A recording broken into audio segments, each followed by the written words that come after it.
Now, Galaxy Z Fold 6's greatest weapon is its software compared to competition, and now it is more mature than ever. Just a few years ago, social media apps were a total mess, but now almost all of them are optimized to use the big space. For example, Instagram or the default Google apps or WhatsApp, they all now properly utilize this big screen space. Plus, with most apps that I've tested, you can go from cover screen to main screen with no app crashing or glitching. Like, they really improved the app continuity feature. We've got One UI 6.1.1 based on Android 14 running on top, which is absolutely packed with features on features, of course with Galaxy AI. So on top of the old Galaxy AI features that Samsung introduced with the S24 series, we actually have some new Galaxy AI features where one of this feature is so addictive. You can basically draw a rough sketch of anything on your picture, and with the help of AI, it can magically turn that into a realistic image.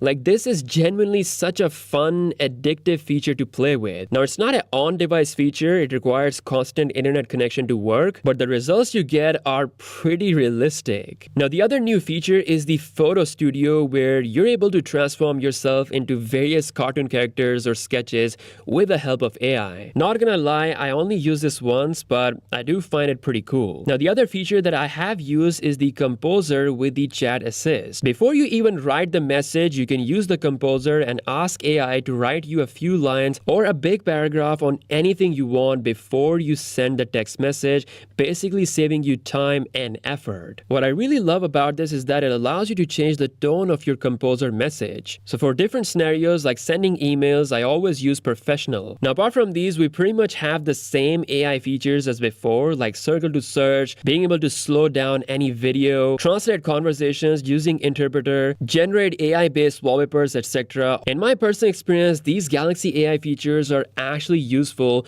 on daily day-to-day basis. But what's important to note is that this is not a special thing for the Z Fold 6. You actually have most of these features, if not all, present on the previous Fold generation, like the Z Fold 5 and the Flip 5. And very likely, these new AI features that we have on One UI 6.1.1 will make their way to the older devices. So if you're someone who's impressed with just the AI features, you don't have to buy the latest Samsung device.